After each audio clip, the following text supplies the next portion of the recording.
নিউজিল্যান্ডে বসবাসকারী একজন ভদ্রমহিলাকে কেন অস্ট্রেলিয়াতে কবর দেওয়া হবে না? আচ্ছা, আপনাদের নাম কি? আমার নাম রুতবা হাসান। এটা খুব সুন্দর। আপনার নাম? আরবি। সৌরভ। আপনারা কি হন সম্পর্কে? হাজবেন্ড ওয়াইফ আর আমার বোন। আপনার ননদ ভাবি। আরে ইন্টারেস্টিং। ননদ ভাবির মধ্যে ঝগড়া লাগে কি নিয়ে? আপাতত এখন ওরকম কিছু নিয়ে লাগেনি, নতুন বিয়ে তো। আপনাদের মধ্যে ঝগড়া হয় কি নিয়ে? আমাদের মধ্যে ঝগড়া হয়ই না। খুবই বোরিং কাপল। কেন এটা মানে খুব কম হয়? শিওর নাকি এমনি ক্যামেরার সামনে বলে বলছে? একটু কম। আপনাদের জন্য একটা প্রশ্ন, যে পারবে সেই আগে বলতে পারবে, মানে যার যে উত্তরটা জানে। সেটা হচ্ছে, ছেলেরা কোন জিনিসটা লুকিয়ে রাখে আর মেয়েরা দেখিয়ে চলে?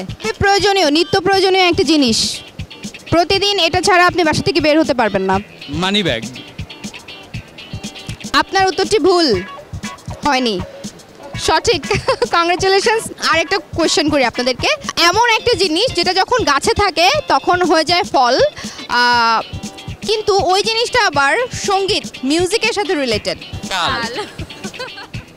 উত্তর একদম সঠিক, কংগ্রেচুলেশনস। আরেকটা প্রশ্ন করব। নিউজিল্যান্ডে বসবাসকারী একজন ভদ্রমহিলাকে কেন অস্ট্রেলিয়াতে কবর দেওয়া হবে না? ঠিক আছে, বসবাস করছে, মারা যায়নি। ভাই, এরা অনেক বুদ্ধিমান। আপনার উত্তরটি ভুল হয়নি, সঠিক। কংগ্রেচুলেশনস। সবগুলো পেরে যাচ্ছেন, কি করব বলেন তো?